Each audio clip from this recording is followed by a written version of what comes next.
क्या हाल है दोस्तों। आज हम क्लास 10th का एक्सरसाइज जो है हमारी प्रश्नावली का वो है 2.2 कराएंगे, जो कि बहुपद से यानी कि पॉलिनोमियल से जो एनसीईआरटी बुक है उसका लेसन नंबर 2 है। इसको प्रश्नावली 2.2 को हल कराएंगे। तो कैसे करते हैं वीडियो पे बने रहिएगा। आप मुझे जानते हैं, मेरा नाम है साकेत और आप देख रहे हैं मेरा चैनल साकेत वाला मैथ। चलिए शुरू करते हैं। आपको एक महत्वपूर्ण बात बतानी है, क्योंकि इस वाले चैप्टर से कम आपके ये जो गुणनखंड के सवाल हैं तो कम से कम 3-4 सवाल जो है गुणनखंड के वहां पर आते हैं। तो इसको देखिए जरा ध्यान से और इसको सीखना जरूरी है, क्योंकि गुणनखंड के सवाल ज्यादा पूछे जाते हैं पेपर में। तो देरी ना करते हुए स्टार्ट करते हैं। ठीक है दोस्तों, वीडियो पे बने रहिएगा। तो हमारी 2.2 एक्सरसाइज है। इसका पहला प्रश्न है x² - 2x - 8 है। तो इसके क्या करने, पहले शून्यांक ज्ञात करने। देखिए बहुपद के शून्यांक ज्ञात करा रहा है। उसके बाद कह रहा है शून्यांकों में गुणांकों के बीच संबंध स्थापित करना, यानी कि अल्फा प्लस बीटा और अल्फा इंटू बीटा के बारे में संबंध ज्ञात करना है। कैसे करते हैं देखिएगा। तो देखिए दोस्तों, हमारा पहला प्रश्न है x² - 2x - 8 बराबर अगर हम कहते हैं 0 है तो इसका हम शून्यांक ज्ञात कर सकते हैं। आपको अच्छी तरह समझ में आना चाहिए कि यहाँ पर अगर कोई पद होता तो उसकी गुणा हम इससे करते हैं 8 से। गुणा करने पे तो 8 आना चाहिए, ये अपने आप माइंड में कैलकुलेट कर सकते हैं। और जोड़ने घटाने पे कितना आना चाहिए, 2 आना चाहिए। तो 4 दूनी 8।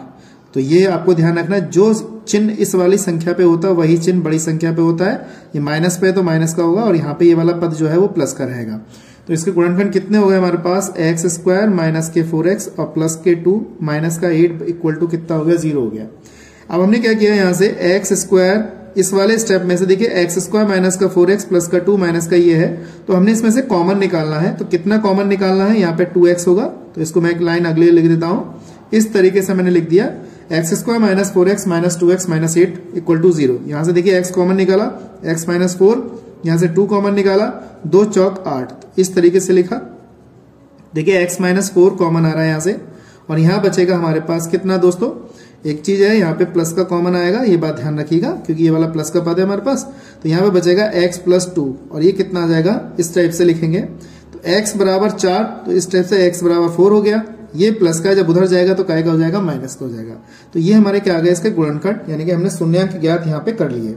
इसके बाद कह रहा है इनके बीच संबंध ज्ञात कीजिए। तो कैसे करते हैं, x² - का 2x - 8 इक्वल टू 0 दे रखा है। तो इसकी तुलना कर लेंगे हम। ax² bx + c बराबर 0 से तुलना करेंगे। a का मान यहाँ पे 1 है, b का मान यहाँ पे -2 है और c का मान -8 है। तो मूलों का योगफल यानी कि अल्फा प्लस बीटा, यहाँ पे लिख देते हैं मूलों का योगफल हमारा होता है अल्फा प्लस बीटा योगफल। ठीक है दोस्तों, ये होता है माइनस का b/a, यानी कि b जो है हमारा x का गुणांक है और a जो है x² का गुणांक है, यहाँ पे लिखना है। तो b का मान हमारे पास कितना आ गया, b का मान हमारे पास हो जाएगा यहाँ पे -2, लेकिन माइनस पहले से ही है फॉर्मूले में, और ये प्लस का हो जाएगा। और a का मान हमारे पास 1 है तो यहाँ पे 2 आ जाएगा। इसके बाद बात करते हैं मूलों का गुणनफल। मूलों का गुणनफल, तो मूलों का गुणनफल होता है हमारे पास अल्फा इंटू बीटा बराबर c/a। तो c की वैल्यू यहाँ पे -8 है और a की वैल्यू 1 है, तो -8। ये हमारा क्या आ गया, इसके गुणांकों में संबंध आ गया। तो मैं समझता हूँ ये चीज आपको अच्छी तरह समझ में आ गई होगी। इसी क्रम में अगला प्रश्न क्वेश्चन नंबर 2 कराते हैं, वीडियो पे बने रहिएगा। अब देखिए हमारे पास ये दे रखा है 4s² - का 4s प्लस का 1। तो हमने सबसे पहले क्या करना है, शून्यांक ज्ञात करने। तो 4 की गुणा मल्टीप्लाई से 1 से करेंगे तो कितना हो जाएगा, 4 × 4। और गुणा करने पे भी 4 चाहिए और जोड़ने घटाने पे भी -4 आना चाहिए। तो 2 दूनी 4, तो ऐसे लिख देंगे। तो इसके फैक्टर हो जाएंगे -2s और यहाँ पे -2s और प्लस का 1 इक्वल टू 0 हो जाएगा। यहाँ से देखिए हमारे पास कितना 2s कॉमन आ रहा है, इस जगह से 2s कॉमन आ रहा है। तो 2s - का 1, यहाँ से -1 कॉमन आ रहा है, तो यहाँ हो जाएगा 2s - का 1 इक्वल टू 0 हो जाएगा। 2s - 1, यहाँ पे 2s - 1 बराबर 0। 2s बराबर कितना 1 हो जाएगा हमारे पास, और s बराबर कितना 1/2 हो जाएगा। इसके बाद हमारे पास बचा यहाँ पे 2s - 1 बराबर 0 और 2s बराबर 1 और s बराबर 1/2। तो ये हमारे क्या आ गए, इसके शून्यांक, यानी कि इसके हमने गुणनखंड ज्ञात कर लिए, फैक्टर ज्ञात कर लिए। अब वो कह रहा है इसके बीच संबंध भी बताइए। तो संबंध ज्ञात करने के लिए क्या करेंगे, ये समीकरण लिखते हैं 4s प्लस का 1 और इसकी तुलना कर लेते हैं as² प्लस का bs प्लस का c इक्वल टू 0 से। देखिए यहाँ पे s दिया है तो s लगाया, वहां पे जहां पे x होगा तो वहां पे x लगाएंगे। तो हमने यहाँ पे तुलना करी, तो a का मान 4 हो जाएगा, b का मान -4 हो जाएगा, c का मान 1 हो जाएगा। तो आप जानते हैं मूलों का योगफल, मूलों का योगफल ये होता है हमारे पास अल्फा प्लस बीटा माइनस का b/a। तो मूलों का योगफल माइनस का बी अपॉन ए है, तो बी की वैल्यू माइनस के 4 है तो प्लस के 4 और ए की वैल्यू 4, 4 से 4 कैंसिल तो 1 आ गया। मूलों का गुणनफल, तो मूलों का गुणनफल हमारे पास कितना होता है, मूलों का गुणनफल अल्फा इंटू बीटा, तो सी अपॉन ए होता है, सी की वैल्यू 1 और ए की वैल्यू 4 है। तो ये हमारा इस तरीके से हम ये ज्ञात कर सकते हैं। नेक्स्ट क्वेश्चन करते हैं, देखिएगा जरा, चैनल पहले बार चैनल को सब्सक्राइब जरूर करिएगा। ये हमारे पास दे रखा है इस तरीके से। तो सबसे पहले देखिए द्विघात समीकरण सही रूप में है, देखिए द्विघात समीकरण सही रूप में नहीं है, तो इसको सही कैसे करेंगे, एक्स स्क्वायर माइनस का 7x माइनस का 3 इक्वल टू 0, इसकी गुणा हम इससे करते हैं 6 × 18। देखिए गुणा करने पे कितना आना चाहिए, 18 आना चाहिए, और जोड़ने घटाने पे कितना आना चाहिए दोस्तों, 7 आना चाहिए। तो कितना आ गया, 9 दूनी 18, तो 9 और 2, ये माइनस चिन्ह मैंने आपको बताया था, ये वाला चिन्ह जो है बड़ी संख्या पे जाता है और ये वाला चिन्ह बदल देते हैं। तो ये हो गया 6x स्क्वायर माइनस के 9x प्लस का 2x माइनस 3 इक्वल टू कितना आ गया 0। तो देखिए यहां से कितना कॉमन आया, 3x कॉमन आया, 3 दूनी 6 और 3 तिया 9, यहाँ पे हमारा 1 कॉमन आएगा, 2x minus 3 equal to 0, 2x minus 3 इस तरीके से, और 3x प्लस 1 इक्वल टू 0 हो जाएगा। यदि 2x बराबर 3 है तो x का मान 3/2 ऐसे लिखेंगे, और यदि 3x प्लस 1 बराबर यह है तो माइनस का 1 और x बराबर माइनस के 1/3 इस तरीके से लिखा जाएगा। बात करते हैं इनके गुणनफलों गुणांकों के बीच में संबंध का, तो 6x स्क्वायर माइनस का 7x माइनस 3 बराबर 0 से तुलना करेंगे हम ax square plus bx plus c बराबर 0 की। ठीक है, इसकी हमने तुलना करी तो a का मान कितना 6, b का मान माइनस के 7, c का मान माइनस का 3 हो गया। तो मूलों का योगफल कितना होता है, माइनस का b अपॉन a होता है, तो b की वैल्यू माइनस में दे रखी है तो प्लस का 7 हो गई, a की वैल्यू 6 है तो 7/6 हमारा ये इसका मूलों का गुणांक जो योगफल है उसके गुणांकों का संबंध आ गया। ऐसे ही मूलों का गुणनफल जो है उसके बारे में बात करते हैं, c अपॉन a होता है, c की वैल्यू माइनस का 3 है और a की वैल्यू यहाँ पर 6 है, तो माइनस के 1/2 ये हमारा इसका आंसर आ गया। इसी प्रकार से हमारा चौथा, पांचवा, छठा करते हैं, वीडियो पे बने रहिएगा। कैसे करते हैं देखिएगा। देखिए दोस्तों अगला प्रश्न हमारे पास यह है, 4u स्क्वायर प्लस का 8u और बराबर में कांस्टेंट पद नहीं दिया तो इसको कह रहा है इसका शून्यांक ज्ञात करो। तो सबसे पहले शून्यांक ज्ञात करते हैं। आपको देखिए यहाँ से क्या कॉमन आ रहा है, यहाँ से 4 कॉमन आ रहा है और 4u कॉमन निकाल लीजिए। तो हमने यहाँ पे u बचेगा, 4 दूनी 8 इस तरीके से बचेगा, 0 बचेगा। u को 0 में भेजेंगे तो एक तो मूल हमारा 0 आ गया, और एक हमें इसको पकड़ेंगे तो u प्लस का 2 इक्वल टू 0 और u बराबर माइनस का 2। तो हमने क्या किया, शून्यांक ज्ञात कर लिए। तो u का मान 0 आ गया, u का मान माइनस का 2 आ गया। अब कह रहा है इनके बीच गुणांकों में संबंध ज्ञात करिए। तो हमने क्या करना है, इसकी तुलना करनी है। 4u स्क्वायर प्लस का 8u इक्वल टू 0 की तुलना करेंगे हम। au स्क्वायर ax स्क्वायर होता है प्लस का bx होता है, तो यहाँ पे bu हो जाएगा, प्लस का c बराबर 0 से इसकी तुलना कर लेते हैं। तो कितना आएगा, a का मान दोस्तों 4 आ गया, b का मान 8 आ गया और c का मान कितना आ गया, 0 आ गया। तो आप जानते हैं मूलों का योगफल कितना होता है, माइनस का b अपॉन a। तो b की वैल्यू माइनस का, देखिए प्लस का 8 है तो माइनस का 8 हो गया, और ये 4 है तो 4 दूनी 8 तो माइनस का 2 आ गया। मूलों का गुणनफल हो गया हमारे पास c अपॉन a, c की वैल्यू 0 है हमारे पास। ठीक है दोस्तों, c की वैल्यू क्या है हमारे पास, 0 है, और यहाँ पे हमारे पास a की वैल्यू कितनी दे रखी है, 4, तो हमारे पास ये कितना आ जाएगा, 0 आ जाएगा। ठीक, इस तरीके से हमने इसका मूलों का योगफल और गुणनफल ज्ञात कर लिए। इसी तरीके से अगला प्रश्न हमारे पास दे रखा है पांचवा, टी स्क्वायर माइनस का 15 इक्वल टू 0, इसके गुणनखंड ज्ञात करने हैं। और इसके गुणनखंड कैसे ज्ञात करेंगे, इसका कोई फैक्टर तो बन नहीं रहा, तो इसको लिखने के लिए क्या करें, अगर इस टाइप का कोई सवाल आ जाए तो आप चाहे तो उसको उधर भेज सकते हैं।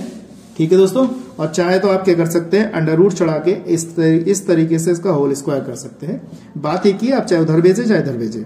तो इसको हमने एक बार माइनस में तोड़ लिया, रूट 15, और एक बार हमने क्या किया, प्लस में तोड़ लिया। ठीक है, इस तरीके से। तो एक बार तो आ गया हमारा रूट 15 प्लस का, और एक बार आ गया माइनस का रूट 15। इस तरीके से हमने इसके दो मूल ज्ञात कर लिए, यानी कि शून्यांक ज्ञात कर लिए। अब इसका क्या करना है, इसकी तुलना करनी है। तो टी स्क्वायर माइनस 15 बराबर 0 ऐसे लिखेंगे।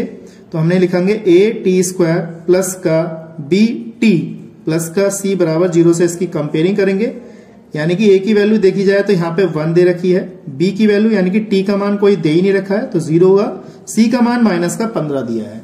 तो मूलों का योगफल अल्फा प्लस बीटा बराबर माइनस का बी अपॉन ए, बी की वैल्यू 0 है, ए की वैल्यू है तो 0 आएगा। मूलों का गुणनफल सी अपॉन ए तो माइनस का 15 और बी क्या कहते हैं हमारे पास कितना होता है माइनस का सी अपॉन ए, तो ए की वैल्यू यहाँ पे 1 है तो यहाँ पे कितना आ जाएगा दोस्तों माइनस का 15 आ जाएगा। इस तरीके से हमने क्या किया, यहाँ पे इसके मूलों के योगफल और गुणनफल गुणा मतलब गुणनफल ज्ञात कर लिया। ठीक है, इसी क्रम में इसका एक प्रश्न और दे रखा है, कैसे करते हैं वीडियो पे बने रहिएगा, देखते हैं कैसे करते हैं। तो देखिए दोस्तों, हमारा अगला प्रश्न है इसका पहले का ही क्या कहते हैं छठा पार्ट है। इस टाइप से उस देखिए समीकरण हमारी जो है सही रूप में लिखी हुई है, तो हमने क्या करना है, इसकी गुणा करनी है और गुणा करके हमारे पास कितना आना चाहिए, 4 तिया 12 यानी कि 12 आना चाहिए और जोड़ने घटाने पे 1 बचना चाहिए। तो हमें इसके ऐसे गुणनखंड करने हैं जिससे कि हम इसकी गुणा करके ले आए। तो 4 तिया 12 तो माइनस और प्लस का, तो इसको लिखने का तरीका क्या रहेगा, 3x² माइनस के 4x प्लस का 3x माइनस के 4 इक्वल टू कितना 0। इस तरीके से लिखेंगे हम। यहां से हमारे पास देखिए यहाँ पे x कॉमन आ रहा है तो 3x माइनस का 4, यहाँ पे 1 कॉमन आ रहा है तो 3x माइनस 4 बराबर 0, 3x माइनस 4 और यहाँ पे बचेगा x प्लस 1 बराबर कितना 0 आ गया। तो एक बार इसे पकड़ लिया हमने, तो 3x बराबर 4 और x बराबर 4/3, एक मूल आ गया यानी कि शून्यंक आ गया। x प्लस 1 बराबर 0 तो एक आ गया x बराबर माइनस का 1, एक शून्यंक हमारा यहाँ पे हमने ज्ञात कर लिया। इसी क्रम में इसके मूलों का योगफल और गुणनफल ज्ञात करते हैं, तो मैं यहाँ पे लिख देता हूं। तो अगर हम इसकी पहले तुलना करना पड़ेगा हमें, 3x² माइनस के x माइनस 4 बराबर 0 से इसकी तुलना करेंगे। ax² प्लस का bx और प्लस का c बराबर 0 से तुलना करेंगे तो a का मान यहाँ पे 3 हो जाएगा, b का मान 1 हो जाएगा, c का मान माइनस के 4 हो जाएगा। ठीक है दोस्तों, तो मूलों का योगफल यानी कि अल्फा प्लस बीटा माइनस का b अपॉन a होता है, तो b की वैल्यू -1 तो प्लस का 1 हो जाएगी, a की वैल्यू 3 तो कितना आएगा, प्लस के 1/3 आएगा। Alpha into beta c upon a यानी कि c अपॉन a आ जाएगा। c की वैल्यू कितनी है हमारे पास, माइनस के 4 है और a की वैल्यू हमारे पास 3 है, और तो ये हमने मूलों का गुणनफल भी ज्ञात कर लिया। ठीक है दोस्तों, मैं समझता हूँ ये चीज आपको अच्छी तरह समझ में आ गई होगी, आशा करता हूँ आपको अच्छी तरह समझ में आया होगा। इसी क्रम में हम क्या करते हैं, क्वेश्चन नंबर 2 को हल करते हैं, वीडियो पे बने रहिएगा। क्वेश्चन नंबर 2 हमारा क्या कह रहा है, एक द्विघात बहुपद ज्ञात कीजिए जिसके शून्यांकी के योग और गुणनफल हमें दे रखे हैं। तो ये हमें मूलों का योगफल और गुणनफल हमें दिया हुआ है, तो हमें क्या करना है, द्विघात समीकरण बनानी है। तो कैसे बनाते हैं, वीडियो पे बने रहिएगा। तो देखिए दोस्तों, हमारे पास क्वेश्चन नंबर 2 का पहला पार्ट है, तो वो कह रहा है ये मूलों का योगफल है और ये गुणनफल है। लिखने का मतलब तरीका क्या है, मूलों का योगफल उसने दिया है 1/4 और मूलों का गुणनफल हमें दे रखा है -1। कह रहा है इनका द्विघात बहुपद ज्ञात करें। द्विघात बहुपद का मतलब है, आपको सूत्र याद होना चाहिए, x² माइनस का alpha plus beta into x plus alpha beta बराबर कितना 0। ये आपका सूत्र याद होना चाहिए, द्विघात समीकरण का सूत्र है ये। तो x तो ऐसे ही रहेगा, मूलों का योगफल हमें दिया है 1/4 और ये x प्लस का अल्फा इंटू बीटा का मान कितना दिया, -1 और बराबर 0 हो गया। इसमें आपको क्या करना है, 1 मान के आपको एलसीएम ले लेना है। तो एलसीएम कितना आएगा दोस्तों, यहाँ पे 4 आ जाएगा, तो यहाँ आ जाएगा 4x² माइनस का x और ये माइनस का 4 इक्वल टू कितना आ जाएगा, 0 आ जाएगा। अब अगर ध्यान से देखें तो ये वाला 4 इससे मल्टीप्लाई करेंगे 0 हो जाएगा, तो हमारे पास आंसर आ रहा है x² माइनस x माइनस 4 और बराबर 0। ये द्विघात बहुपद हमने ज्ञात कर लिया, ये द्विघात समीकरण हो गई हमारी। ठीक है, इसी प्रकार से अगर देखें तो अगला प्रश्न हमारा बिल्कुल सेम ऐसे ही है। तो हमें क्या दे रखा है, मूलों का योगफल दिया है कितना, √2 दिया है, मूलों का गुणनफल जो है वो कितना है, 1/3 दे रखा है। तो निकालते हैं इसको, तो x² minus alpha plus beta into x plus alpha into beta बराबर कितना 0। ये द्विघात समीकरण का सूत्र है। x² अल्फा प्लस बीटा का मान कितना दे रखा है, √2x और अल्फा बीटा का मान कितना दे रखा है, 1/3 इक्वल टू 0। आप चाहें तो इसमें आप एलसीएम ले सकते हैं। एलसीएम कितना आएगा, 3 आएगा, तो 3x², 3√2x प्लस का 1 इक्वल टू 0 हो जाएगा। 1 मान के क्रॉस मल्टीपल कर लीजिए, तो 3x² माइनस का 3√2x और प्लस का 1 इक्वल टू 0। देखिए मैंने आपको बहुत ही आसान तरीके से यहाँ पे कराया है, आप इसको अच्छी तरह केयरफुली करिएगा क्योंकि ये सवाल बहुत ही अच्छे हैं, पेपर में पूछे जाते हैं। तो कैसे करते हैं, अगला सवाल देखिएगा, हमें दे रखा है alpha plus beta into x, मतलब अल्फा इंटू बीटा का मान दे रखा है √5 और अल्फा प्लस बीटा का मान दे रखा है दोस्तों 0, यानी कि योगफल इतना दिया है और गुणनफल हमें √5 दिया हुआ है। तो द्विघात समीकरण हमारी होती है alpha plus beta into x plus alpha into beta बराबर कितना दे रखा है, 0 दे रखा है। तो इस तरीके से लिखेंगे हम। देखिए कैसे करते हैं, हमारे पास है x², अल्फा प्लस बीटा का मान हमें 0 दे रखा है और अल्फा इंटू बीटा का मान कितना दे रखा है, √5। तो x² और ये तो 0 हो जाएगा और प्लस का √5 इक्वल टू 0, यानी कि x² प्लस √5 इक्वल टू 0। तो इस तरीके से द्विघात बहुपद हमारा ये हो गया। इसी क्रम में हमारा अगला दे रखा है, मूलों का योगफल दिया है कितना 1 और मूलों का गुणनफल दिया है कितना 1 दिया है। तो बस आपको सूत्र में लगाना है, x square minus alpha plus beta into x plus alpha into beta बराबर 0 दे रखा है। एक्स स्क्वायर यहाँ पे 1 लगा दिया और यहाँ पे भी 1 लगा दिया और बराबर कितना 0, तो x square minus x plus का 1 इक्वल टू 0। तो ये भी हमारे पास क्वेश्चन हो गया। इसी क्रम में नेक्स्ट क्वेश्चन पे करते हैं, वीडियो पे बने रहिएगा, देखिएगा। देखिए दोस्तों, अगला है अल्फा प्लस बीटा बराबर माइनस के 1/4 दिया है, अल्फा इंटू बीटा बराबर 1/4 दिया है। द्विघात समीकरण हमारी होती है x square minus alpha beta plus x का और प्लस अल्फा बीटा बराबर कितना 0। तो द्विघात समीकरण में लगा देंगे यहाँ पर मान x square alpha plus beta का मान माइनस का दिया तो प्लस के 1/4 हो जाएगा, यहाँ पे 1/4 हो जाएगा, बराबर कितना 0 हो जाएगा। इसमें 1 मान के आप यहाँ पे एलसीएम ले सकते हैं। एलसीएम कितना आएगा 4 आएगा, तो 4x स्क्वायर प्लस का x प्लस का 1 इक्वल टू 0। इस यहाँ पे 1 मान के क्रॉस मल्टीपल कर लेते हैं तो ये तो 0 में हो जाएगा। तो 4x square plus x plus 1 बराबर कितना आ जाएगा 0 आ जाएगा। ठीक है, लास्ट प्रश्न है हमारे पास, देखिएगा कैसे करते हैं, बने रहिए।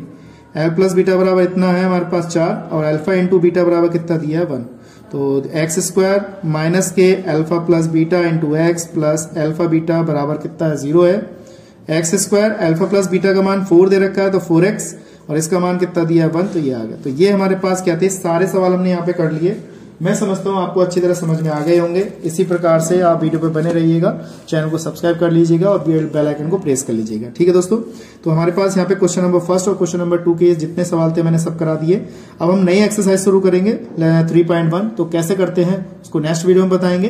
तो अच्छी तरीके से आपको क्या करना है, प्रिपरेशन करना है, क्योंकि 2025 में बोर्ड एग्जाम में ये पूछे जाएंगे। ठीक है दोस्तों, तो आज के लिए इतना ही। नेक्स्ट वीडियो में मिलेंगे ऐसे इंटरेस्टिंग वीडियो के साथ, ऐसे इंटरेस्टिंग टॉपिक के साथ। आज के लिए इतना ही। जय हिंद, वंदे मातरम।